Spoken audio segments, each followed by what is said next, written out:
Havia na terra de Uz um homem que tinha por nome Jó, íntegro, reto e temente a Deus, e que se apartava do mal. Para bem aproveitarmos o que está contido no presente livro, em primeiro lugar, devemos saber qual o seu sumário.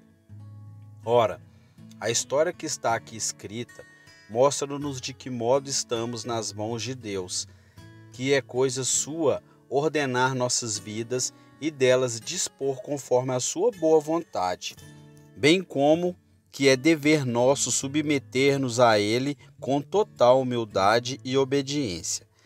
É bem razoável que sejamos de todo seu, tanto para viver quanto para morrer, mesmo quando Ele quiser erguer contra nós a sua mão, ainda que não percebemos qual a causa dele assim agir.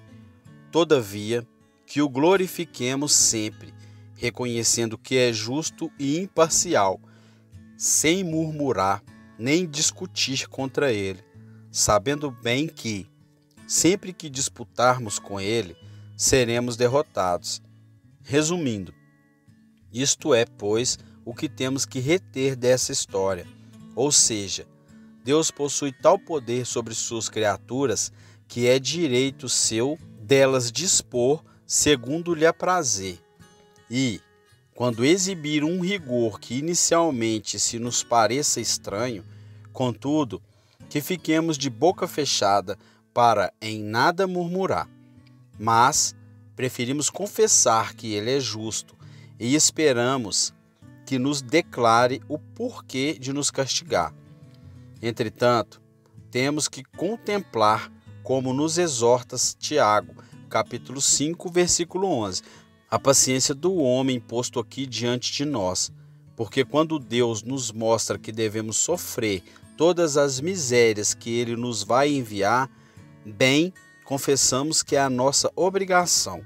Não obstante, alegamos nossa fragilidade e parece-nos que isso deveria servir para nós como desculpa.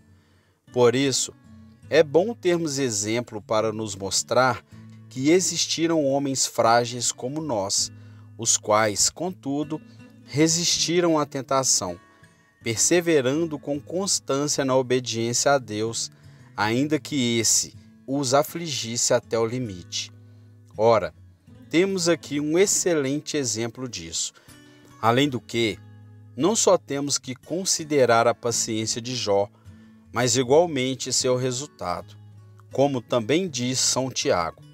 Porque, se Jó tivesse continuado confundido, ainda que sua virtude tivesse sido mais que angelical, o fim da história não teria sido feliz. Porém, quando vemos que não foi decepcionado em sua esperança e que achou graça na proporção em que foi humilhado diante de Deus, vendo esse final, temos que chegar à conclusão de que não há nada melhor para nós nos submeter a Deus e pacificamente sofrer tudo o que Ele nos manda, até que, pela sua bondade pura, livre-nos. Contudo, mais além na história, temos que considerar a doutrina que este livro encerra, a saber, a doutrina daqueles que se achegam com o pretexto de consolar a Jó, mas que o atormentam muito mais do que a própria enfermidade desse, e as respostas com que rechaça as calúnias deles, com as quais aparentemente querem oprimi-lo. Mas, em primeiro lugar, devemos observar quanto às nossas aflições, que, apesar de Deus as enviar e dele procederem, não obstante, é o diabo quem as provoca contra nós, como também nos adverte São Paulo, que guerreamos contra os poderes espirituais, Efésios capítulo 6, versículo 12.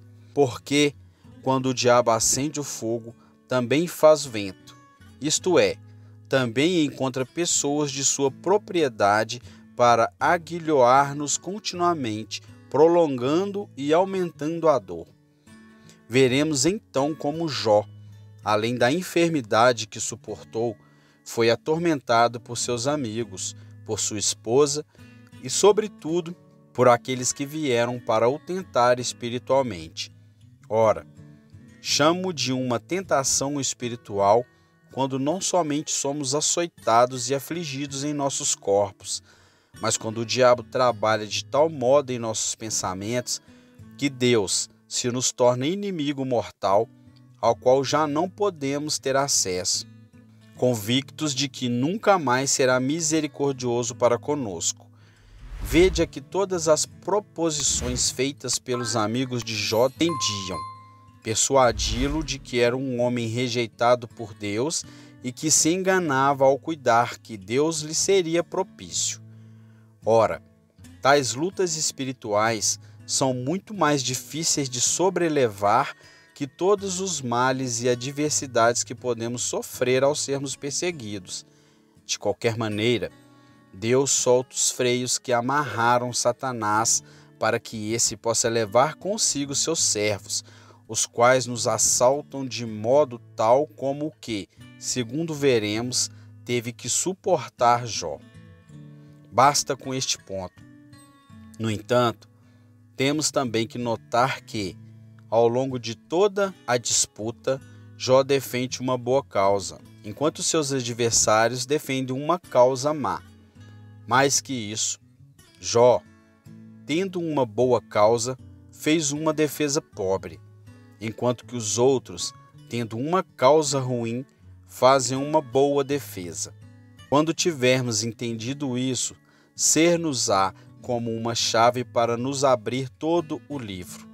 Como é que Jó sustenta uma boa causa? É que ele sabe que Deus nem sempre aflige os homens conforme a medida de seus pecados, mas que tem seus juízos ocultos, dos quais não nos presta contas, e que temos que esperar até que ele nos revele a razão de fazer isto ou aquilo. De forma que Jó estava totalmente convencido que Deus nem sempre aflige os homens segundo a proporção de seus pecados. Dessa maneira, tinha em si próprio um testemunho de não ser um homem repudiado por Deus como eles queriam lhe fazer crer. Eis uma causa boa e verdadeira que é, no entanto, mal apresentada. Porque agora Jó sai do sério e faz proposições excessivas e enormemente más, de sorte a demonstrar que, em muitos sentidos, é um homem desesperado. Jó está tão exaltado que, aparentemente, queria resistir a Deus. Consequentemente, temos aqui um bom caso mal conduzido.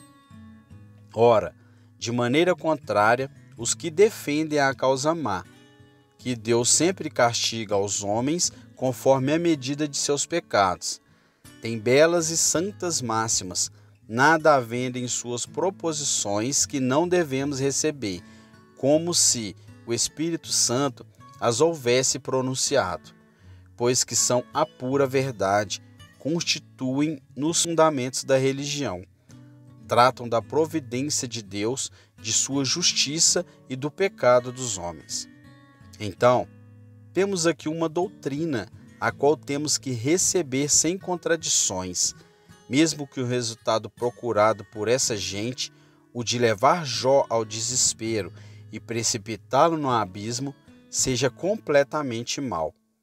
Em tudo isso vemos que, tendo um bom fundamento, devemos considerar como edificar sobre ele, de maneira que tudo se harmonize, tal como declara São Paulo, 1 Coríntios capítulo 3, versículo 10, ao afirmar que edificou desde que fundou a igreja sobre a pura doutrina de Cristo, para que haja tal conformidade que aqueles que viessem depois dele não usassem como fundação nem palha, nem feno, nem material inservível, mas que haja um bom fundamento firme e sólido, de modo que, ao longo de toda a nossa vida, devemos examinar se estamos fundados em uma boa e justa razão.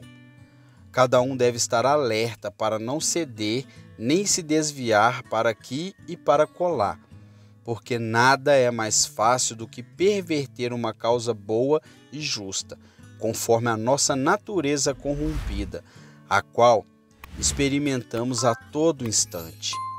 Deus haver-nos-á mostrado sua graça, dando-nos uma boa causa. Mas, de igual modo, seremos aguilhoados por nosso inimigo, para que não possamos nos controlar nem seguir simplesmente ao que Deus nos ordena, sem acrescentar algo de nós mesmos no lugar. Então, vendo que tão facilmente nos descaminhamos, temos que orar tanto mais a Deus para que, quando nos tiver dado uma boa causa, guie-nos com toda a singeleza por seu Espírito Santo, para que não passemos dos limites que Ele nos tem traçado em sua palavra. Por outro lado, também somos admoestados a não aplicar a verdade de Deus para um mau uso. Seria profaná-la, como essa gente aqui, malgrado ela falar coisas santas, como já o temos declarado, e como ainda veremos de maneira mais completa. É sacrílega, porque corrompe a verdade de Deus, abusando dela com falsidade, aplicando a um mau propósito o que em si é bom e justo. De modo que, quando Deus nos tem feito conhecer sua palavra, aprendemos a recebê-la com temor, tal que jamais a empreguemos para ofuscar o bom, nem tornar atraente o que é mau, como a miúde se sucede com os mais inteligentes e os mais sábios, que dão a larga, abusando do conhecimento que Deus lhes há dado, fazendo fraudes e malícias, transtornando tudo, de forma que só se enredam a si mesmos. Vendo que o mundo é apegado a tais vícios, devemos orar mais ainda para que Deus nos dê a graça de aplicar sua palavra ao uso que Ele quer, isto é, a um uso puro e simples. Em resumo, isto é o que devemos observar. Agora, havendo entendido o que há no livro, devemos prosseguir para coisas mais extensas, de modo que depreendemos, segundo o desenvolvimento da narração, aquilo em que brevemente se tocou. É dito: havia na terra de Uz um varão chamado Jó, e era este homem perfeito e reto, temente a Deus e que se apartava do mal. Não podemos nem sabemos como adivinhar quando viveu Jó. Somente se percebe que foi em tempos muito remotos. Alguns judeus, inclusive, têm opinado que Moisés foi o autor do livro e que deu este exemplo ao povo para que os filhos de Abraão, descendentes da raça desse, soubessem que Deus havia demonstrado graça a pessoas alheias a tal linhagem para os envergonhar quando não andaram com pureza no temor de Deus, para que vissem que esse homem não havia recebido o sinal da aliança, que não havia sido circuncidado, porém era pagão, conduzia-se tão bem. Ora, posto que não há absoluta certeza a esse respeito, devemos deixar em suspenso. Entretanto, tomemos aquilo do qual não há dúvidas, a saber, que o Espírito Santo ditou esse livro com o seguinte propósito: que os judeus conhecessem que Deus teve gente que, conquanto não havia sido separado do resto do mundo, conquanto não tivesse recebido o sinal da circuncisão, todavia serviu-o com toda pureza de vida. Sabendo isso, os judeus tiveram a oportunidade de serem mais cuidadosos ainda em observar a lei de Deus, e posto que lhes haviam mostrado sua graça, dando a eles o privilégio de os escolher dentre todas as nações estrangeiras, deviam dedicar-se inteiramente a ele. No livro de Ezequiel, capítulo 14, versículo 14, também se percebe que o nome de Jó era célebre entre o povo de Israel, porque vimos que no capítulo 14 se diz: se estivessem em meio dela estes 3 varões, Noé, Daniel e Jó, esses, por sua justiça, livrariam unicamente suas próprias vidas, e o restante do povo perder-se-ia totalmente. Aqui o profeta fala de 3 homens, como de pessoas certamente conhecidas e afamadas entre os judeus, tal como já o mencionamos. Vemos então o propósito do Espírito Santo, ou seja, que os judeus tivessem um espelho e um padrão para reconhecer de que maneira deviam observar a doutrina da salvação que lhes havia sido dada, já que esse homem, de origem estrangeira, havia se preservado em tal pureza. Isto é o principal que temos que reter do nome aqui mencionado.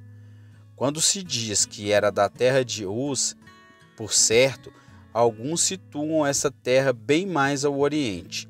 Porém, nas Lamentações de Jeremias, capítulo 4, versículo 21, a mesma palavra é usada para indicar uma parte de Edom. Sabemos que os edomitas eram descendentes de Esaú. É certo que conservavam ainda a circuncisão, mas, pelo muito que esses se tinham distanciado da Igreja de Deus, já não mais havia sinal da aliança.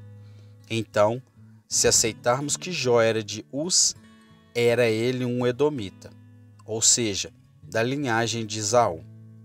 Ora, sabemos que o que foi dito pelo profeta Malaquias, capítulo 1, versículo 2, que, apesar de Esaú e Jacó serem irmãos gêmeos de um mesmo ventre, Deus, em sua bondade pura, havia elegido a Jacó e rejeitado a Esaú, a quem amaldiçoou junto com toda a linhagem desse. Eis como o profeta o expressa para exaltar a misericórdia de Deus para com os judeus.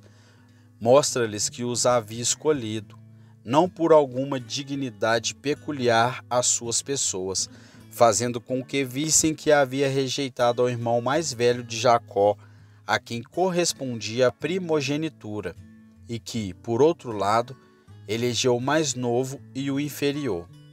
Então, ainda que esse homem fosse descendente da linhagem de Esaú, vemos, não obstante, em que integridade viveu e como serviu a Deus, não somente relacionando-se com os homens em retidão e equidade, mas tendo uma religião pura, não contaminada com as idolatrias e superstições dos incrédulos. Quanto ao nome Jó, é certo que alguns o traduzem como chorando ou lamentando, mas outros o interpretam como um homem de inimizade, não querendo dizer que tenha odiado, mas que era como um alvo ao qual se podia disparar.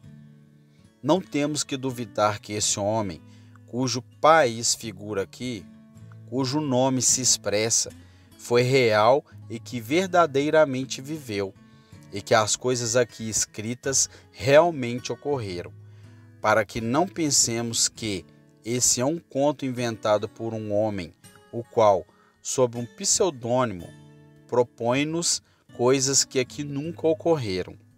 Já apresentamos o testemunho de Ezequiel e São Tiago, os quais mostram que Jó existiu de fato.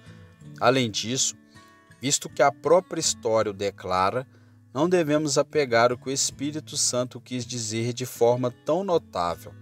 De resto, temos que observar com respeito àquela época que, apesar de o mundo estar afastado do verdadeiro serviço de Deus e da religião pura, entretanto, havia muito mais integridade que hoje, inclusive no papado. Com efeito, vemos que desde os tempos de Abraão, Melquisedeque conduzia a igreja de Deus e os sacrifícios, os quais estavam sem profanação alguma, de forma que, apesar de que a maior parte do mundo estava contaminado, apesar de que a maior parte do mundo estava envolta em muitos erros, em falsas e malvadas fantasias, no entanto, Deus havia reservado alguma pequena semente para si, e sempre teve ele alguém que foi mantido sobre a verdade pura. Sim, a qual de contínuo esperava quando Deus estabelecia sua igreja e escolheria um povo, a saber, a descendência de Abraão, a fim de que eles soubessem que foram separados do restante do mundo.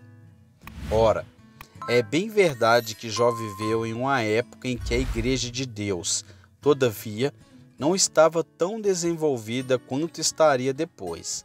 Sabemos que, aparentemente, os filhos de Israel, enquanto viviam no Egito, haveriam de ser aniquilados. Inclusive, vemos a que extremos chegaram no final, quando Faraó ordenou a morte dos varões, e no deserto pareceria ainda que eram rejeitados por Deus. Havendo chegado à terra de Canaã, tiveram grandes lutas contra os seus inimigos, e inclusive o serviço de Deus não estava ainda estabelecido, tampouco o tabernáculo, como se havia requerido. Deus, não havendo estabelecido ainda uma forma de igreja que fosse visível, quis que sempre houvesse uma pequena semente entre os pagãos para ser por ele adorado, e também para condenar aqueles que, como os pagãos, haviam se apartado do reto caminho, porque Deus não precisou senão de Jó para que fosse juiz de toda uma nação. Assim também Noé condenou todo o mundo, como diz as Escrituras, pois que se manteve ele sempre em pureza, caminhando como que perante Deus em uma época em que todos se tinham olvidado desse e se desviavam nas próprias superstições. Eis então Noé como juiz do mundo inteiro, para condenar aos incrédulos e rebeldes. Foi assim que Jó condenou todos os dessa região, porque servia a Deus com pureza, enquanto os outros estavam cheios de idolatrias, infâmias e muitos erros. E isso aconteceu porque a gente não quis reconhecer aquele que é o Deus verdadeiro e vivente, nem entender como e de que maneira queria ser honrado. Contudo, Deus sempre considerou que, como já se disse, os malvados e incrédulos deviam ser reputados inexcusáveis. Por isso, sempre quis que houvesse algumas pessoas que seguissem o que ele declarou aos antigos pais.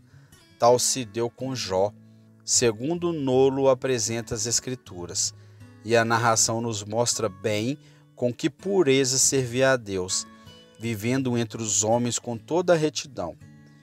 Diz-se aqui que esse homem era íntegro. Ora, nas Escrituras, esta palavra é usada de uma forma genérica, indicando que não há falsidade nem hipocrisia em um homem, sendo que o que se vê exteriormente é o que existe no interior, e que não se conserva um lugar no fundo para se apartar de Deus, mas que seu coração e todos os seus pensamentos e afeições são expostos, sem outra aspiração que não de se consagrar a Deus e se dedicar por inteiro a Ele. Essa palavra foi traduzida como perfeito, tanto por gregos quanto por latino. Porém, dado que posteriormente a palavra perfeição teve um uso impróprio, é muito mais preferível utilizar a palavra integridade, porque muitas pessoas ignorantes, desconhecendo o sentido de tal perfeição, pensaram: aqui há um homem que é descrito como perfeito, do que se deduz que podemos ser perfeitos por nós mesmos, enquanto andamos nessa vida.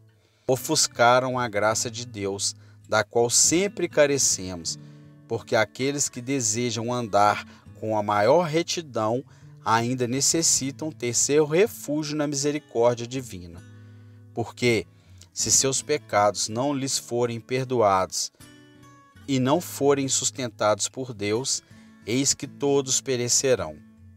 Dessa forma, pois, conquanto tenham um bom propósito os que usam a palavra perfeição, todavia, visto alguns a terem distorcido para um sentido contrário, como eu disse, conservemos a palavra integridade. Então temos aqui Jó sendo chamado íntegro. Como? É porque não havia hipocrisia nem falsidade nele, porque não era de coração dobre. Porque a Escritura, quando deseja se referir ao oposto da virtude da integridade, fala de coração e coração, isto é, de coração dobre. Notemos então, primeiramente, que esse título é atribuído a Jó para destacar que era ele de um afeto puro e simples, e que não era duas caras, que não olhava para um lado com um olho e com o outro para o oposto, que não servia a Deus pela metade, mas que labutava para se entregar inteiramente a Ele.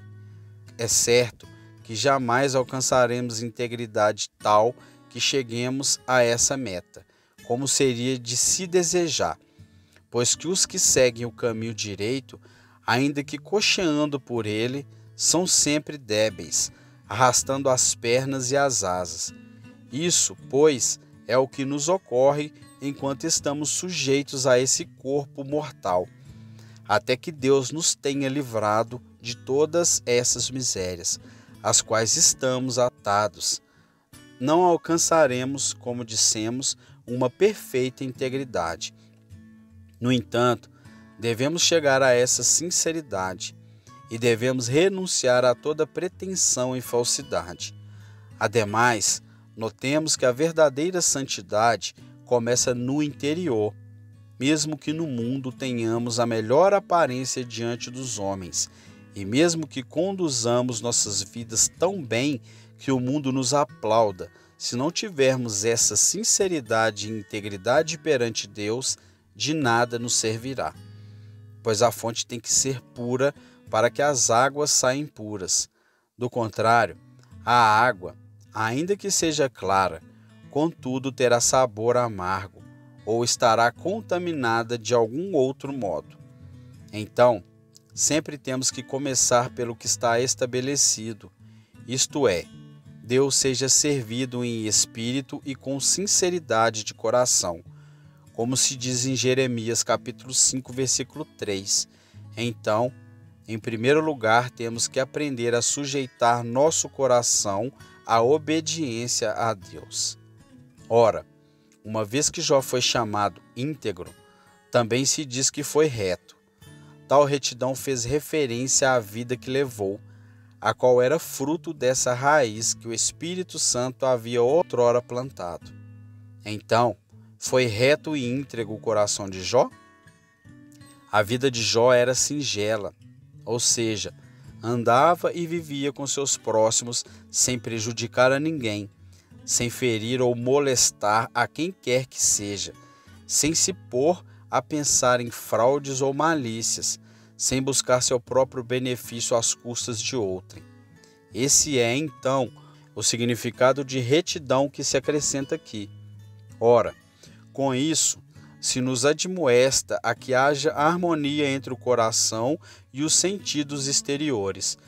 É certo, como eu já disse, que podemos nos abster de fazer o mal e bem podemos ter uma bela aparência diante dos homens, mas de nada nos servirá se, examinando a raiz que está em nosso coração, notarmos hipocrisia e fingimentos ocultos diante de Deus. Então, o que devemos fazer? Que comecemos, como eu disse, com este ponto. Portanto, para ser íntegro, os olhos e as mãos, bem como os pés, os braços e as pernas têm que corresponder, porque, com toda a nossa vida, declaramos que anelamos servir a Deus e que não é vão o nosso testemunho, de que queremos ser íntegro em nosso interior. E é por isso também que São Paulo exorta aos Gálatas, capítulo 5, versículo 25, para que caminhem segundo o Espírito, se vivam segundo o Espírito, como se ele dissesse verdadeiramente: o Espírito de Deus deve morar em nós e nos governar, porque de nada serviria termos uma bela vida, agradarmos aos homens e sermos grandemente estimados, se não formos renovados pela graça de Deus. E depois, temos que andar, isto é, devemos demonstrar com feitos e com nossas obras de que maneira o Espírito de Deus reina em nossas almas. Porque, se nossas mãos estiverem contaminadas, seja por frutos, seja por crueldade ou outros danos, se tivermos os olhos infectados de olhos más e imodestas, cobiçando os bens alheios, ou se somos orgulhosos e nossos pés correm vaidosos para o mal, como se diz nas Escrituras, estaremos demonstrando que o coração está cheio de malícia e corrupção, porque não há pés, nem mãos, nem olhos que se conduzem por si próprios. A direção provém do Espírito e do coração. Então, aprendemos a ter a conformidade que as Escrituras nos mostram nessa passagem, a dizer que Jó, tendo essa integridade e sinceridade, também vivia retamente, ou seja, que se relacionava com seus próximos sem lhes causar prejuízo, sem buscar seu proveito particular, mas mantendo uma equidade com todo o mundo. Deus quer também nos provar quanto a esse assunto. Quer ver se servimos ou não a Ele com fidelidade.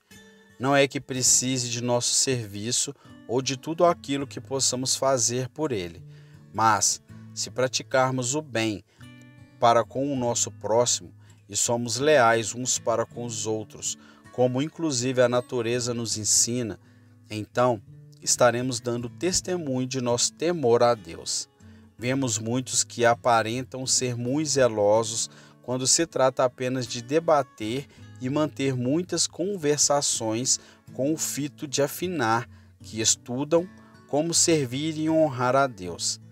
Entretanto, assim que tem que tratar com seus próximos, fica conhecido o que há em seus corações, porque buscam a sua própria vantagem, sem que lhes pese na consciência levar água ao seu próprio moinho, enganando quando tem o poder de fazê-lo, por todos os meios ao seu alcance.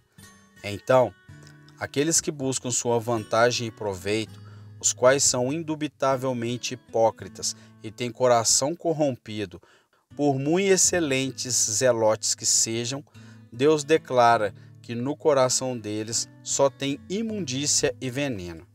E por quê? Se há sinceridade, é preciso que haja também retidão. Isto é, se no interior o afeto é puro, ao nos relacionarmos com homens, procuraremos o bem de cada um deles, sem sermos dados a nós mesmos e os nossos interesses particulares, mas teremos a equidade que Jesus Cristo declarou ser a regra da vida e o resumo de toda a lei e os profetas. Isto é, que a ninguém façamos senão o que queremos que nos faça a nós. Então, observemos que nesse elogio a Jó, muita gente é condenada pela declaração do Espírito Santo de que esse homem não somente era íntegro diante de Deus, mas reto e sincero entre os homens. Essa sinceridade de que aquele fala servirá de sentença e condenação a todos aqueles que estiverem cheios de malícia, para aqueles que somente pretendem roubar e se capturar o que pertence aos outros. Os tais são condenados por essa palavra. Agora se segue dizendo, e era este homem temente a Deus e apartando do mal. Além disso, se Jó foi elogiado por haver guardado a retidão e a equidade entre os homens, era de todo imprescindível que também tivesse caminhado diante de Deus, porque sem isto o resto de nada vale. Não podemos deveras viver com nossos semelhantes, como eu já disse, sem fazer mal a ninguém, procurando o bem de todos, se não nos lembrarmos de Deus, porque aqueles que seguem a sua natureza, ainda que tenham belas virtudes, aparentemente estão, apesar dessas, preocupados consigo mesmos, levados unicamente pela ambição ou alguma outra consideração. Toda a aparência de virtude neles fica corrompida por isso. Mas, ainda que não sejamos capazes de alcançar essa retidão sem temer a Deus, há aqui duas coisas distintas. Primeiro, servir a Deus. E segundo, honrar ao nosso próximo, como também Deus a tem distinguido em sua lei, quando quis que fôssemos explicados em 2 tábuas. Notemos então que, pondo diante de nós a palavra retidão, o Espírito Santo quis declarar como se conduzia Jó entre os homens, da mesma maneira quando diz que esse era temente a Deus, quis destacar a religião que havia nele. Ora, com isso se nos admoesta que, para bem governar a nossa vida, devemos nos lembrar de Deus e depois de nossos semelhantes. Recordamo-nos de Deus, para nos entregarmos a Ele, para prestarmos a veneração que lhe é devida. Recordemos de nossos próximos, para sermos conscientes de nossa responsabilidade para com eles e para os ajudar, conforme somos admoestados, a viver equilibrada e retamente, já que Deus nos uniu, que cada um esteja atento para usar todas as suas faculdades para o bem comum de todos. Eis como devemos considerar tanto a Deus como aos homens, a fim de bem ordenar nossas vidas. Porque o que somente considera a si próprio, certamente só tem em si vaidade. Pois se uma pessoa quer ordenar sua vida de forma que, aos olhos dos homens, não haja defeito naquela, e se Deus o desaprova, de que lhe haverá aproveitado tanto esforço para andar de modo que todos os exaltem? Diante de Deus apenas haverá corrupção. E as palavras escritas por São Lucas, capítulo 16, versículo 15, terão que ser cumpridas. O que os homens têm por sublime, diante de Deus é abominação. Notemos então que nunca seremos capazes de ordenar adequadamente nossa vida se não tivermos os olhos postos em Deus e em nossos semelhantes. Por que em Deus? Para que saibamos que fomos criados para a glória sua, para o servir e adorar. Pois, ainda que não tenha necessidade de nós como nosso próximo a tem, e isso não afeta em nada, não obstante, ele quer ter criaturas prudentes, que o reconheçam e que, havendo-o reconhecido, restitua a ele o que lhe pertence. Ademais, quando se fala do temor de Deus, notamos que não se trata de um temor servil, como se o chama, senão de prestar-lhe a honra devida, posto que é nosso Pai e Senhor. Tememos a Deus? De certo que isso nos exige honrá-lo e sermos totalmente seus. Conhecemo-lo? Que isso seja em consonância com os atributos que ele declara serem seus. Isto é, ele é o nosso Criador, é o nosso sustentador, aquele que nos mostra tal bondade paterna que indubitavelmente seremos seus filhos se não quisermos ser excessivamente ingratos com ele. Também temos que reconhecer o senhorio e superioridade dele sobre nós, para que lhe prestamos a honra que lhe é devida. Cada um de nós aprenda a agradá-lo em tudo e por tudo. É dessa forma, sob o termo temor de Deus, que está compreendida toda a religião, a saber, todo o serviço e veneração que as criaturas devem ao seu Deus. Ora, em Jó foi uma virtude muito excelente temer a Deus, sendo que todo mundo se havia afastado do reto caminho. Ao ouvir isso, aprendemos que não teremos desculpa, ainda que andemos entre os piores párias do mundo, de não estarmos entregues ao serviço de Deus como devemos estar.